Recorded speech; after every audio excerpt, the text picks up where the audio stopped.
Hola jóvenes, ¿cómo están? Espero que súper bien, sin ninguna novedad en su casa, con su familia. El día de hoy vamos a realizar la clase de contextualización de este tremendo texto, de este clásico de la literatura universal, que es Un Mundo Feliz, de Aldous Huxley. ¿Ya? Para eso, quiero que nos planteemos desde el inicio nuestro objetivo, que será reflexionar a partir de la novela Un Mundo Feliz de Huxley, identificando sus aspectos distópicos. Ustedes ya conocen los aspectos distópicos, sin embargo los vamos a retomar igualmente, ya que el año pasado leyeron y antepasado leyeron novelas distópicas como Fahrenheit 451 y 1984. ¿Ya? Entonces ya tienen un panorama bastante completito con este texto de lo que son como los papitos del flow y todo de las novelas distópicas, ¿ya?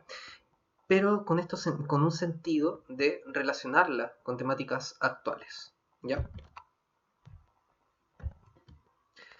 Para comenzar, quiero que quiero que nos abstraigamos un poquito de todo lo que está pasando y que podamos buscar si la palabra felicidad está asociada a un concepto en particular o hay una diversidad de espectro de felicidad.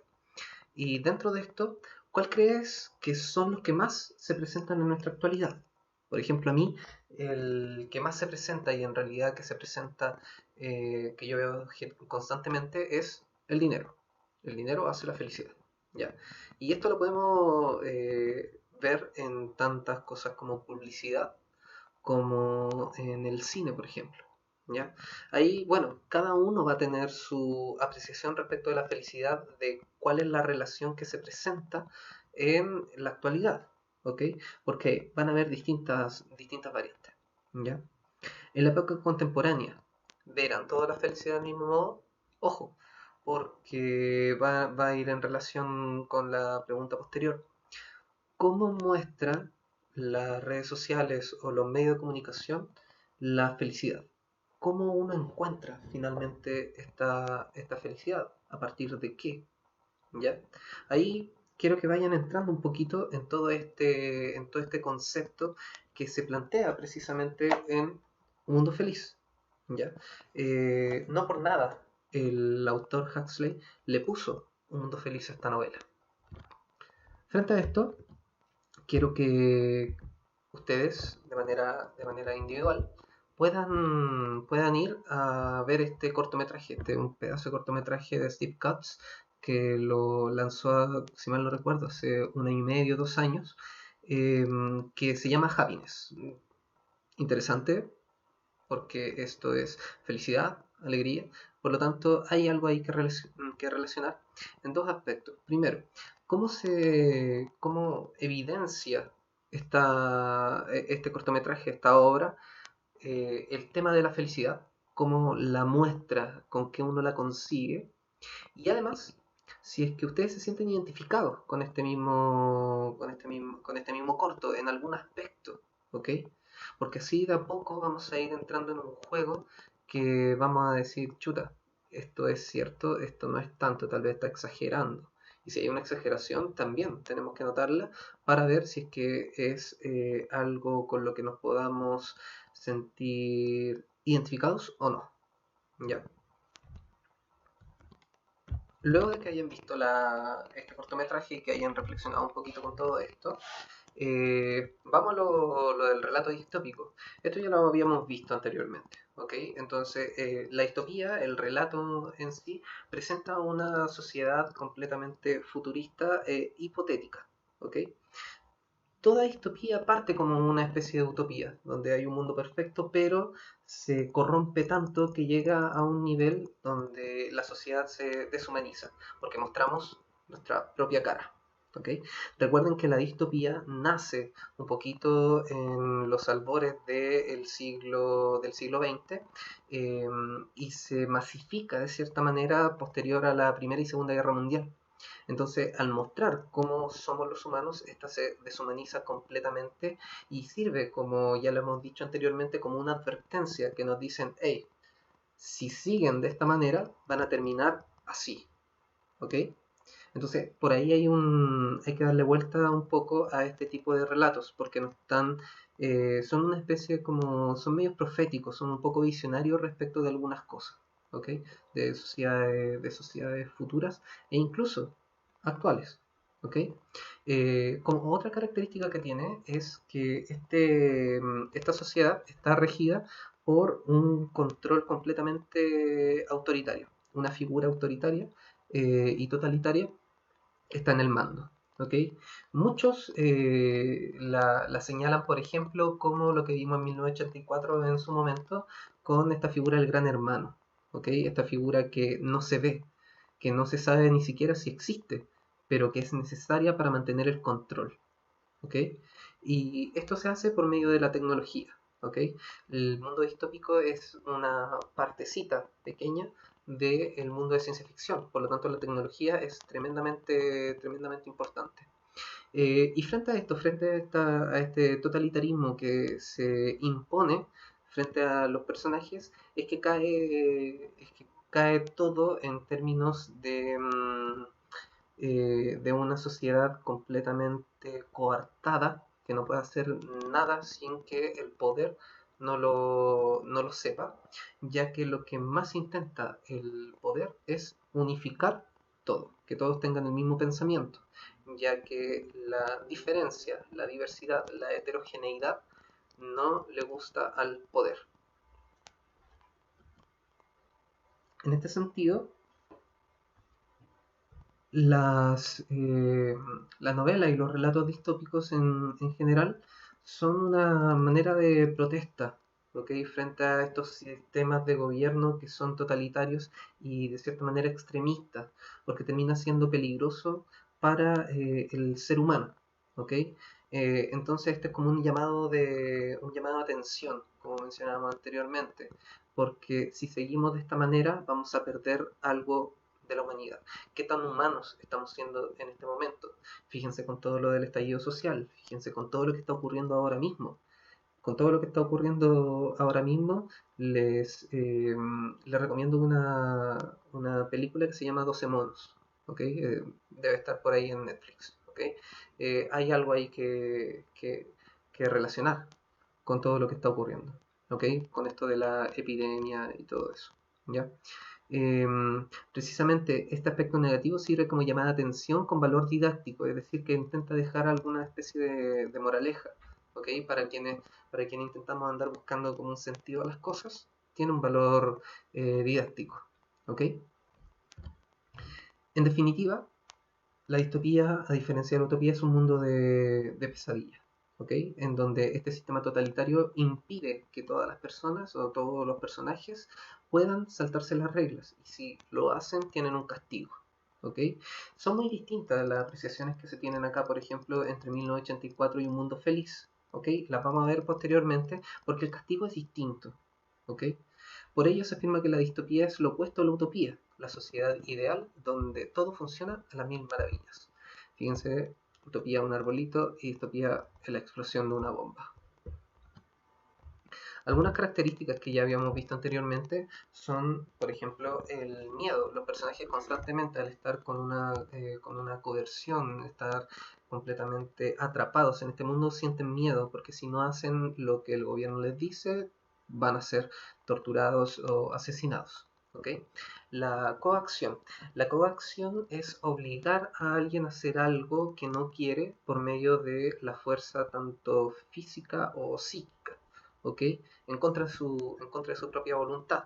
Por lo tanto, el estar constantemente jugando con la psiquis de alguien, quitarle su libertad, ahí hay coacción. ¿Ok? Se relaciona mucho con la falta de libertad que ahí está. Presencia de dolor, presión psicológica. Fíjense que las torturas precisamente están presentes en esto, al igual que la presión psicológica de que si no cumplo tales cosas voy a tener este resultado. La alienación del individuo, esto es quitarle la posibilidad al sujeto de pensar por sí mismo, de sacarlo, así como hacerle una especie de lavado de cerebro y volverlo al lugar para que no sea alguien que cuestione las cosas, ¿ok? Mantenerlo en un estado completamente de pasividad, ¿ya? el pesimismo de que la sociedad es así nomás, es así, circular, todo el rato pasando lo mismo. Y aquí se presenta algo que se repite constantemente en todas las novelas, pero se resalta mucho más en este tipo de texto, que es lo del antagonista inflexible y malvado y el protagonista despierto y rebelde ante su destino y lo que le rodea. Fíjense en todo lo que pasa en esta novela, este antagonista, este sujeto que lo controla todo, y este protagonista despierto. Ojo que ahí podríamos ver tanto lo de Bernard como lo de el salvaje. Bueno, ahí hay cuestiones que tienen ustedes que ir viendo. ¿Ya?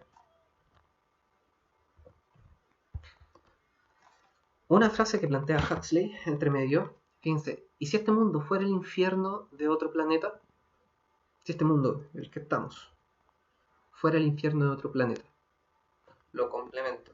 ¿Le gustaría vivir en el mundo en el que estamos? Cuestiones que tendríamos que analizar conforme a todo lo que plantea esta misma novela. Los distintos métodos de control, por ejemplo. ¿Ok? Cómo cada uno de estos métodos de control se visualiza en nuestra actualidad. Y por eso este tipo de texto es tan relevante de leer no tan solo ahora en cuarto medio, sino que a lo largo de toda nuestra enseñanza y de toda nuestra vida, porque abre los ojos un poco respecto a las distintas relaciones que se tienen en nuestra sociedad. Una, una frase como que genera una, eh, una temática dentro de la novela es comunidad, identidad, estabilidad. Un lema dentro de la misma novela. Existían distintas castas, ¿ok? Fíjense cómo se da cuenta de todo esto en un texto que fue escrito en 1932. Da cuenta de cuestiones que aún se mantienen. Comunidad. Habían distintas castas, ¿ok? Lo que generaba que hubiese una comunidad, que hubiese que tuvieran los alfa, los beta, los gamma, los delta y los epsilon. Y eso genera una comunidad. Y esas pequeñas comunidades generan una comunidad más grande, que es esta sociedad. Pero cada uno de ellos tiene una identidad, es decir, los alfa se dedicaban a esto, los beta a esto, los gamma a esto, los delta a esto y los epsilon a esto. Lo que genera una identidad de grupo, de la cual nadie puede salir. Y si nadie sale, se genera una estabilidad y el mundo funciona de esa manera. Fíjense todo lo que ocurrió en el estallido social. Había una comunidad, una identidad, una estabilidad, donde el mundo, donde la sociedad funcionaba de una manera relativamente estable, hasta que algunas personas comenzaron a cuestionar todo esto y ¿qué pasó? Lo del estallido.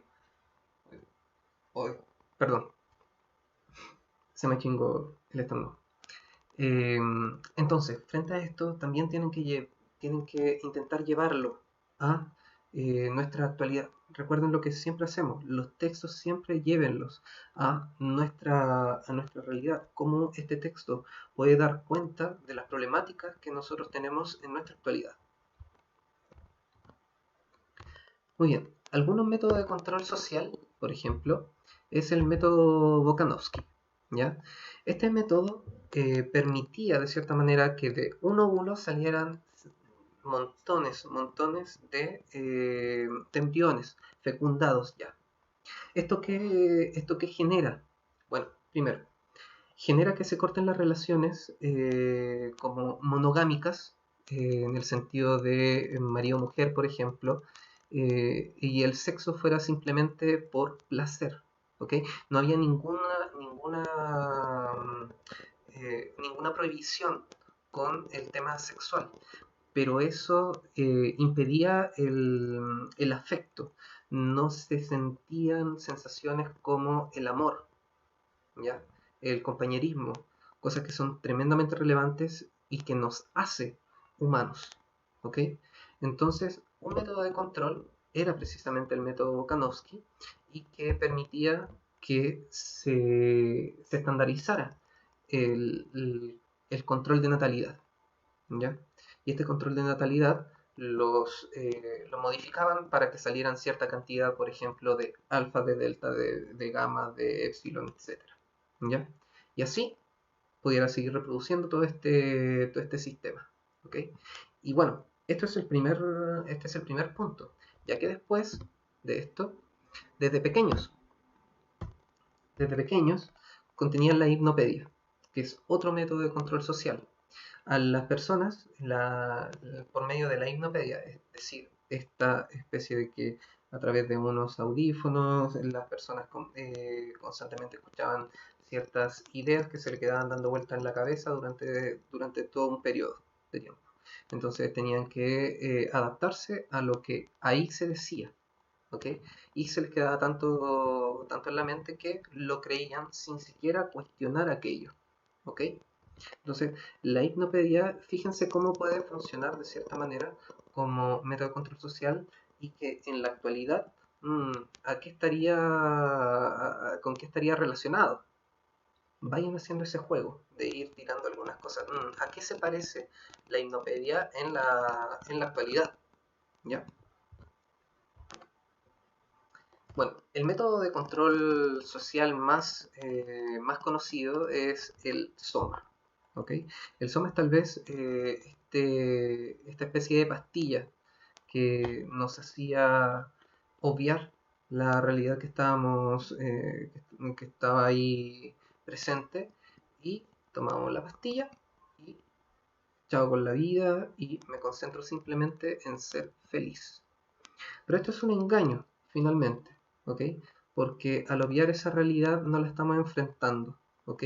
Tal vez el texto quiera hacer una reflexión al respecto de que tenemos que enfrentar las cosas, independiente de cuál sea el resultado, hay que enfrentarlas.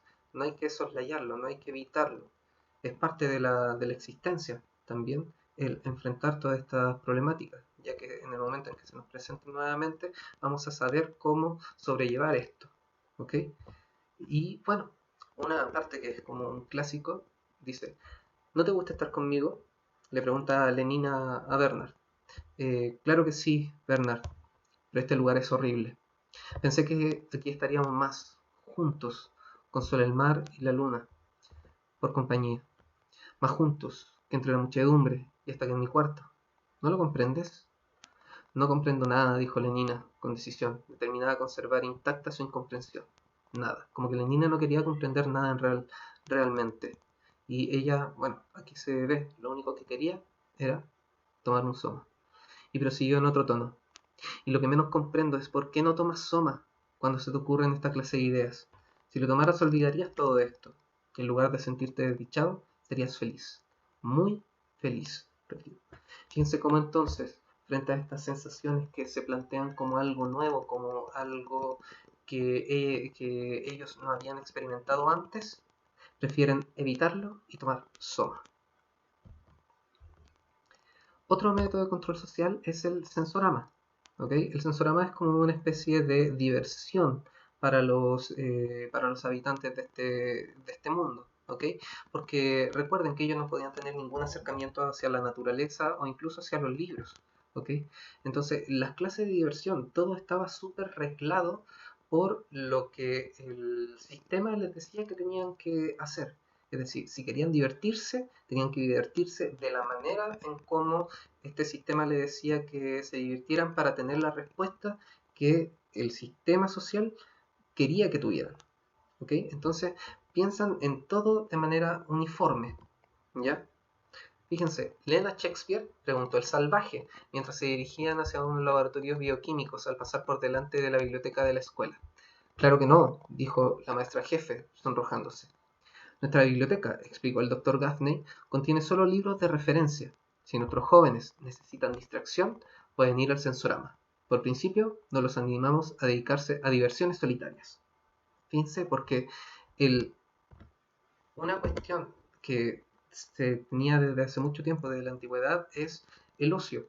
El ocio permite la reflexión, permite el estar en constante contacto con uno mismo, ¿ya? Y el enfrentarse a uno mismo.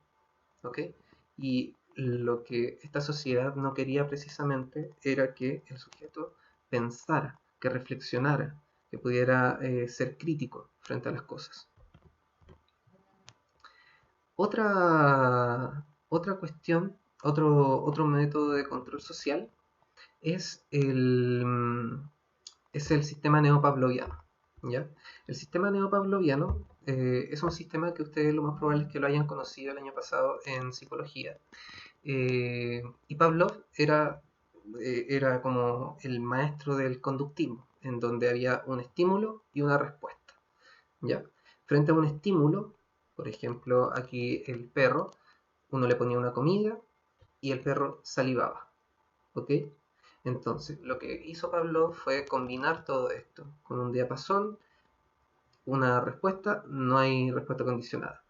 Después puso un diapasón con comida, respuesta incondicionada como una salivación ya que lo estaba contando por primera vez. Y luego un estímulo condicionado, solamente el diapasón, y la respuesta condicionada comenzó a salivar. Frente a esto, nos tenemos que ir preguntando cuáles son los estímulos que dentro de la novela se plantean para que tengan una respuesta condicionada frente a ese estímulo.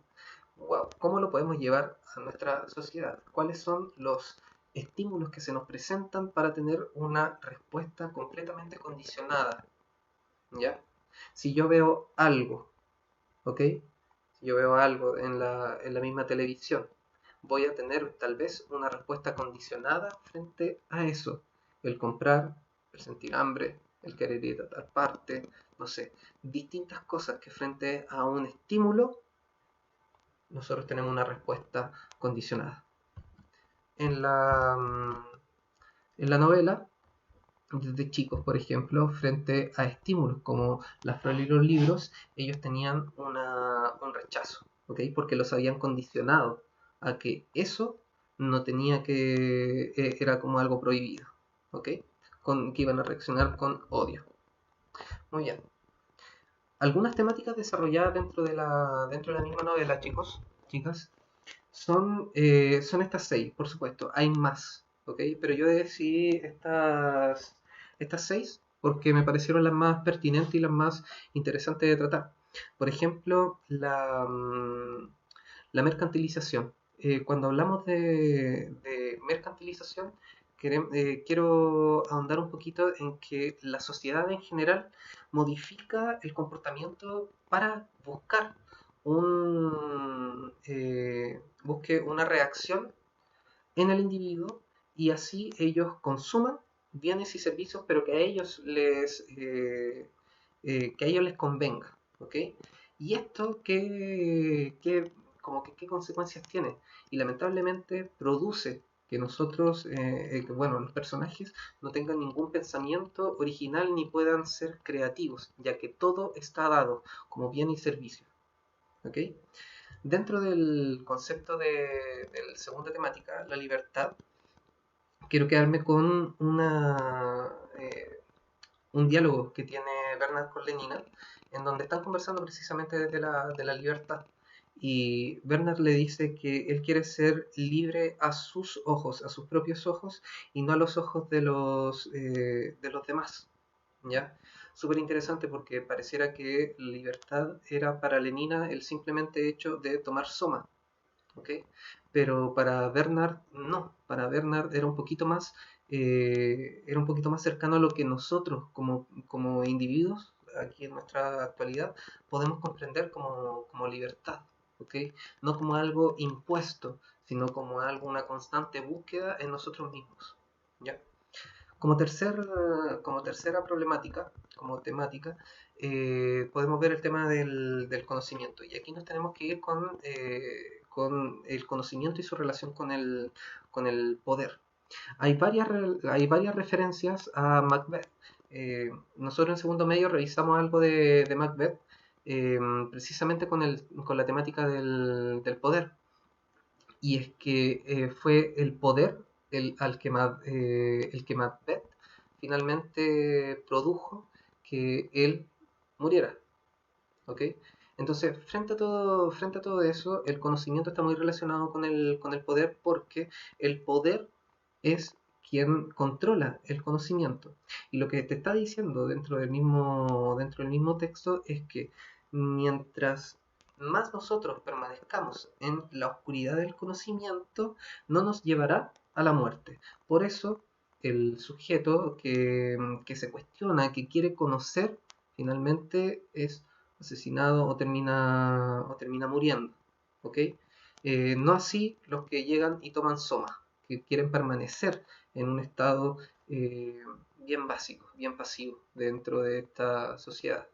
Les recomiendo otra película que se llama Matrix, la primera sobre todo, que es como la más cercana a toda esta escena distópica. ¿Ya? Sobre todo una que tiene mucha relación con la próxima temática de la felicidad, eh, cuando un personaje, ya no recuerdo muy bien, eh, tiene que tomar una píldora. Morfeo le da dos píldoras, una, si mal no recuerdo, azul o verde y otra roja. Entonces, frente a eso, tienen que tomar la decisión de si abrir los ojos o mantenerse en este estado de engaño. ¿Okay? Ahí, bueno, hay un montón de metáforas que se esconden. ¿Okay? Como cuarta problemática, tenemos la felicidad. ¿Ya? Y frente a esto, tenemos que saber que nosotros como personas también debemos lidiar con la infelicidad, ¿ya? Eh, ya que la infelicidad finalmente nos llevará a salir finalmente de ese mismo estado de infelicidad y además vamos a poder enfrentarla, ¿ok? Y así finalmente apreciar la belleza de las cosas y también crear nuevas, ¿ok? Sin embargo, en este contexto uno no enfrenta la infelicidad, sino que simplemente toma soma, ¿ok? Entonces ahí hay algo que darle vuelta, ¿ok? Y cómo lo relacionamos con con nuestro propio contexto, ¿ya?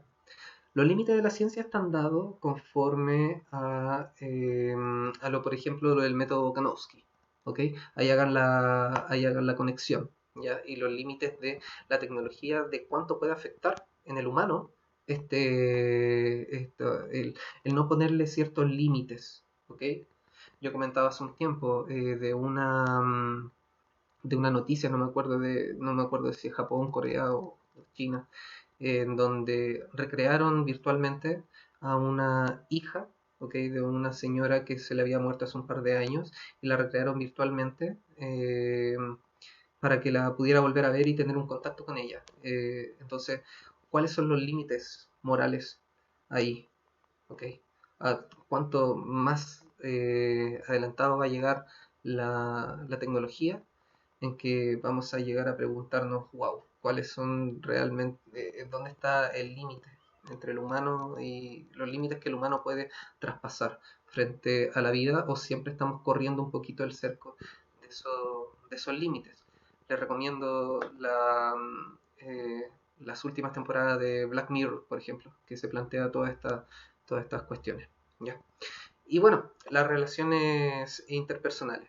Decirles que, por ejemplo, las relaciones interpersonales se han destruido completamente dentro de esta sociedad. Ya no sienten esta conexión a partir del amor porque todos nacen por el método Bokanovsky. ¿Ok? Todos nacen en un laboratorio científico. Todos tienen un origen y un destino ultra conocido. Y al no poder experimentar el amor, no pueden tener esta conexión. ¿Ok? Y si sienten algo como una nueva sensación, como un cariño, un afecto o amor, no saben cómo diablos actuar con estas nuevas cosas que le están pasando. ¿Y qué hacen? Toman soma. Entonces, hay varias cuestiones ahí que se van dando vuelta, ¿ok? Como temáticas y que las podemos aplicar en nuestro contexto.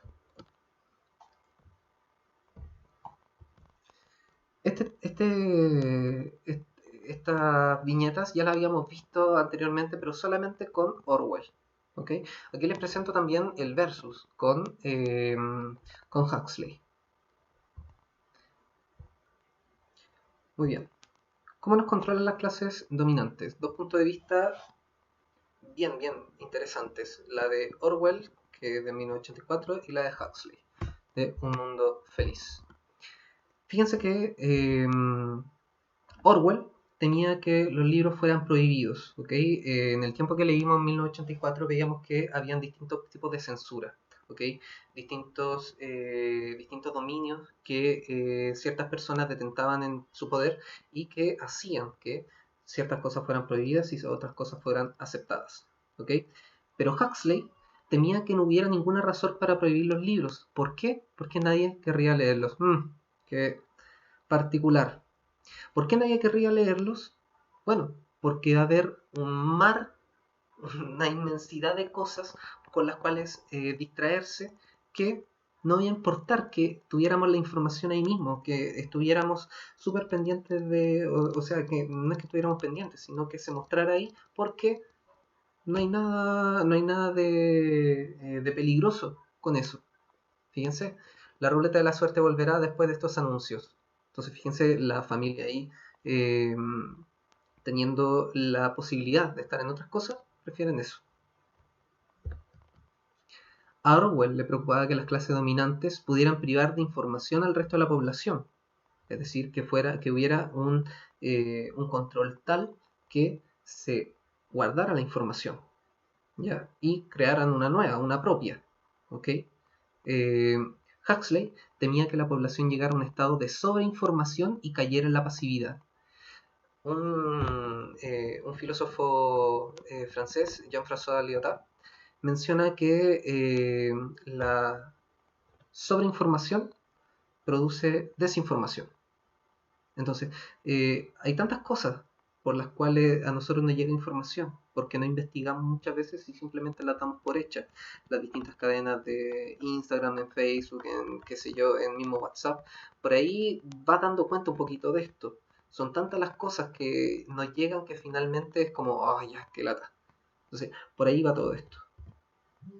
Orwell auguraba que la verdad se nos ocultaría manipulándola. Fíjense, todo va bien, está todo bacán, aquí todo pasando, no está ocurriendo nada, qué sé yo, cosas por el estilo, cuando en realidad están ocurriendo cosas terribles, ¿ok?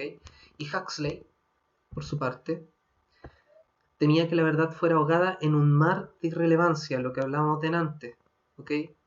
En un mar de irrelevancia, de cosas que son completamente niñas, que son simplemente cosas que no importan. Es decir, que fuera distraída. Pruebe las nuevas pastillas para adelgazar sin dieta ni ejercicio. No cambie de canal, puede ganar dinero fácil. Y bueno, hay un montón de todas estas cosas en nuestra sociedad que nos distraen de tal vez cosas que realmente importan. No es que todo tenga que ser serio, sino que hay cosas que importan más que otras. Según Orwell, nos convertiríamos en una cultura cautiva. Este gran hermano tipo Ojo de Saurón, que lo ve y sabe todo. Este es como un narrador omnisciente. ¿Ok? Pero Huxley estaba convencido de que, en vez de una cultura cautiva y atrapada, seríamos una cultura trivial basada en canales, en cosas banales, en simples distracciones. Fíjense los ejemplos que ahí se dan. ¿Ok? Un personaje jugando videojuegos. En Twitter, esta noche en Masterchef, colecciona todas las figuritas de animales. Debes ponerte en forma, los números de la lotería son. Entonces todo eso nos iba a alejar de lo relevante de nuestra propia existencia. ¿Ok? Y así, y de esa manera nos iban a poder controlar. ¿Ok? Porque nos estaban dando todo lo que nosotros necesitábamos de cierta manera placentera. Absolutamente todo. ¿Ok? Por lo tanto, si nos estaban dando todo y estábamos felices, ¿qué íbamos a alegar? Si estaba todo bien. Tal como Huxley remarcó en otro de sus textos, en Nueva visita a un nuevo mundo feliz, los libertarios civiles y los racionalistas, que siempre están alerta contra las clases dominantes, no tienen en cuenta el casi infinito apetito de distracción del hombre. ¿Qué pasa con ustedes? Lo más probable es que prefieran estar jugando, estar tirando, conversando con otras personas de qué sé yo, de cualquier cosa, que estar leyendo un libro, por ejemplo. O estar, no sé, haciendo cosas un poco más distintas a las que hacen, que le generen un real sentido a su vida, qué sé yo. ¿ok? Es decir, por mucho que se avise o que se intente concienciar a la población, el ser humano es un animal que busca la distracción y el placer. Y ahí está el punto precisamente que da cuenta Huxley, ¿ok? Por eso se llama mundo feliz, ¿ok? Porque nosotros buscamos infinitamente el placer, ¿ok? Y esta se encuentra por medio de la distracción.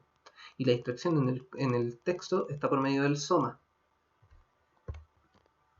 En 1984, el poder controla a la gente a través del dolor y el miedo.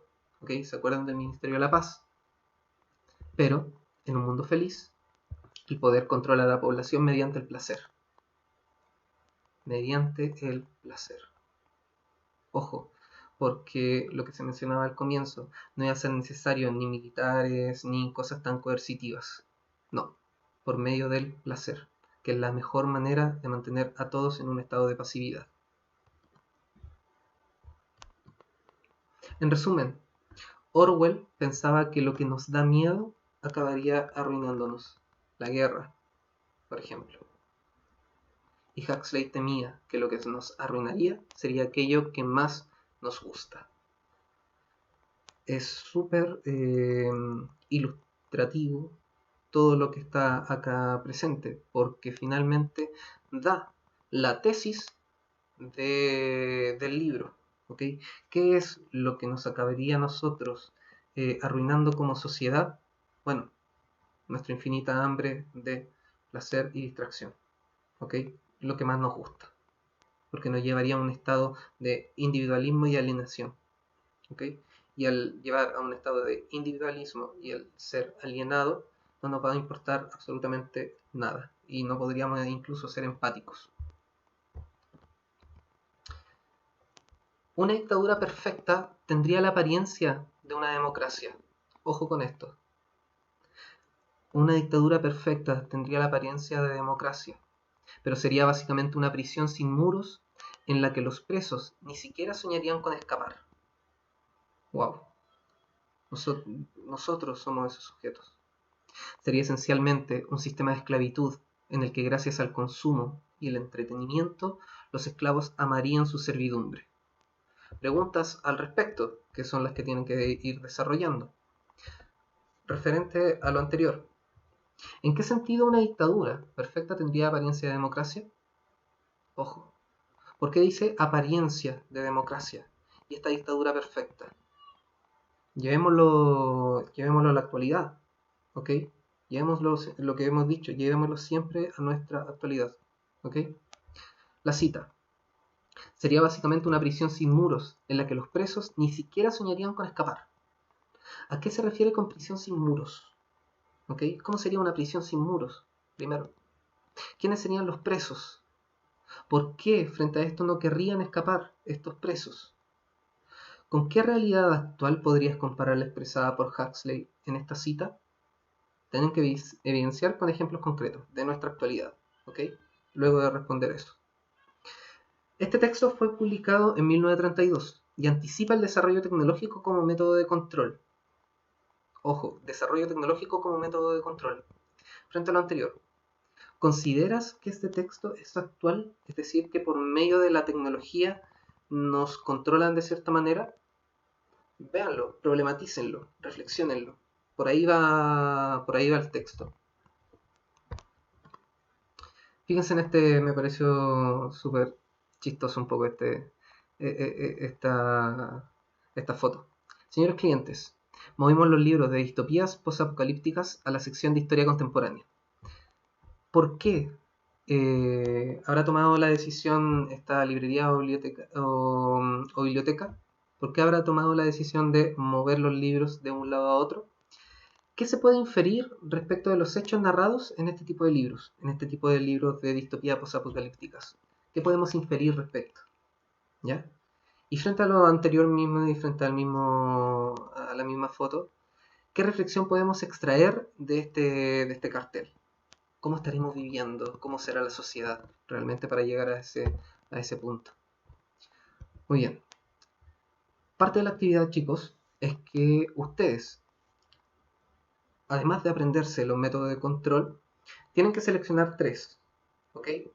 De los que más tal vez le llamaron la atención y ver cómo se presentan en nuestra sociedad, ¿ok?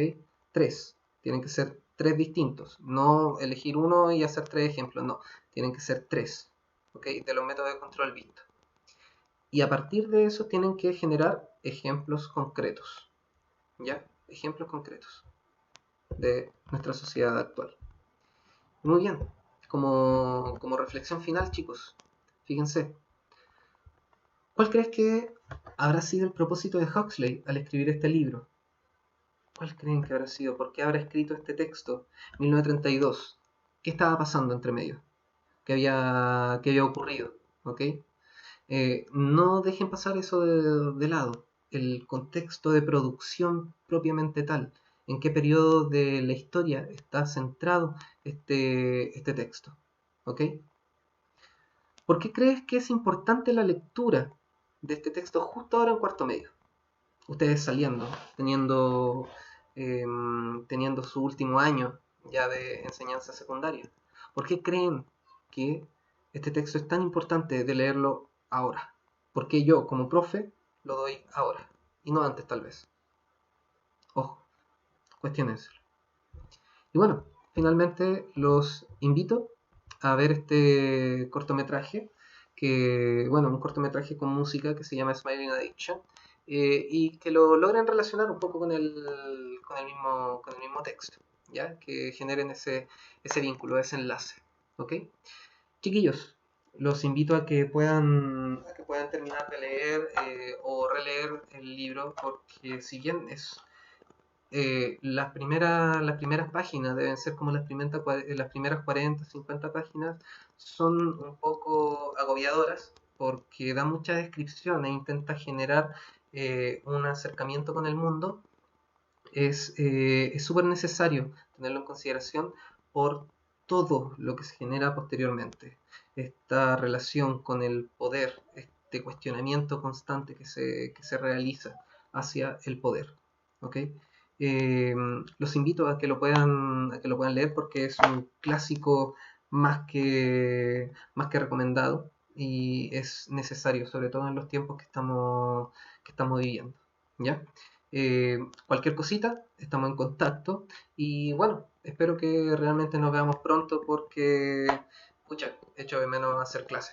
¿Ya? Cuídense mucho y bueno, me escriben cualquier cosa. Un abrazo, cuídense. Chao.